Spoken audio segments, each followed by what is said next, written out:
క్రికెటర్ల వేతనాల విషయంలో బీసీసీఐ చారిత్రక నిర్ణయం తీసుకుంది. పురుష క్రికెటర్లతో సమానంగా మహిళా క్రికెటర్లకు కూడా మ్యాచ్ ఫీజు ఇవ్వనున్నట్లు ప్రకటించింది.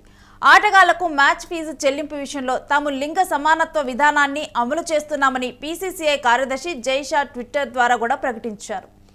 ఇక నూతన చెల్లింపు విధానం ప్రకారం పురుష క్రికెటర్లతో సమానంగా మహిళా క్రికెటర్లు ఒక్కో టెస్ట్ మ్యాచ్కు 15 లక్షలు, వన్డే మ్యాచ్కు 6 లక్షలు, టీ20కి 3 లక్షల చొప్పున మ్యాచ్ ఫీజుగా పొందుతారు.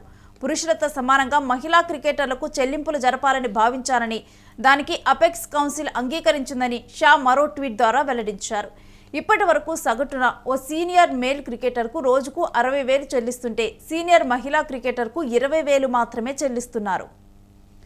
ఈ ఏడాది ఆరంభంలో న్యూజిలాండ్ క్రికెట్ బోర్డు ఈ తరహా ఒప్పందం కుదుర్చుకుంది. పురుష క్రికెటర్లతో సమానంగా మహిళా ప్లేయర్లకు కూడా మ్యాచ్ ఫీజు చెల్లించే దిశగా ఆస్ట్రేలియా క్రికెట్ బోర్డు ప్రయత్నాలు చేస్తోంది. భారత అమ్మాయిలు ఇటీవల కాలంలో ఆకట్టుకునే ప్రదర్శన చేశారు. ఆసియా కప్ ఫైనల్లో శ్రీలంకను 8 వికెట్ల తేడాతో ఓడించారు. ఈ ఏడాది ఆరంభంలో జరిగిన కామన్వెల్త్ గేమ్స్లో రజత పథకం సాధించారు. 2017 మహిళల వన్డే వరల్డ్ కప్ ఫైనల్కు చేరిన అమ్మాయిలు కప్పును గెలవలేకపోయారు. కానీ అప్పటి నుంచి దేశంలో మహిళల క్రికెట్ ప్రాధాన్యత పెరిగింది. వచ్చే ఏడాది 5 జట్లతో ఉమెన్ ఐపీఎల్ నిర్వహించనున్నట్లు బీసీసీఐ ప్రకటించింది. జూనియర్ మహిళా క్రికెటర్ల రెమ్యునరేషన్ కూడా బీసీసీఐ పెంచింది. అండర్ 23-19 కేటగిరీలో రోజుకు 25,000, రిజర్వ్ ప్లేయర్లకు 12,500 చెల్లించనున్నారు.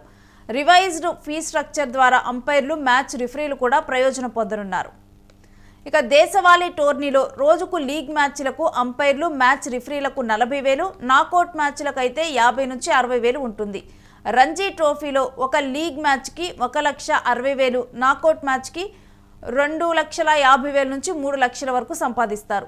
ఈ వేతన పెంపు దేశవాళీ మహిళా క్రికెటర్లకు భద్రత, ప్రేరణ ఇస్తుందని బీసీసీఐ కార్యదర్శి జైషా ప్రకటించారు.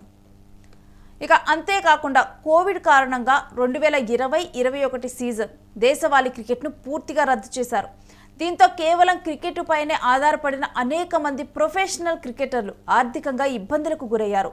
చాలా మంది క్రికెటర్లు ఇతర పనులకు వెళ్లి కుటుంబాలను పోషించుకున్నారు. జార్ఖండ్, బెంగాల్, యూపీకి చెందిన క్రికెటర్లు పనులు కూడా దొరక్క ఇబ్బంది పడ్డారు. మరికొంతమంది అయితే ఇంగ్లాండ్ కౌంటీ ఆడటానికి వెళ్లారు. తమకు రద్దయిన సీజన్కు సంబంధించిన పరిహారం ఇప్పించాలని బీసీసీఐని కోరారు. సౌరవ్ గంగూలీ అధ్యక్షతన ఈ ఏడాది ఫిబ్రవరిలో జరిగిన సమావేశంలో దేశవాళీ క్రికెటర్లందరికీ పరిహారం ఇవ్వాలని నిర్ణయించారు. 2019-20 సీజన్ ఆడిన క్రికెటర్లకు తర్వాతి సీజన్కు సంబంధించి 50% మ్యాచ్ ఫీజు పరిహారంగా అందించడానికి బీసీసీఐ నిర్ణయించింది. 2019-20 సీజన్లో దేశవాళీ క్రికెటర్లు ఎంత మ్యాచ్ ఫీజు డ్రా చేశారో దానిలో సగం పరిహారంగా లభించనుంది.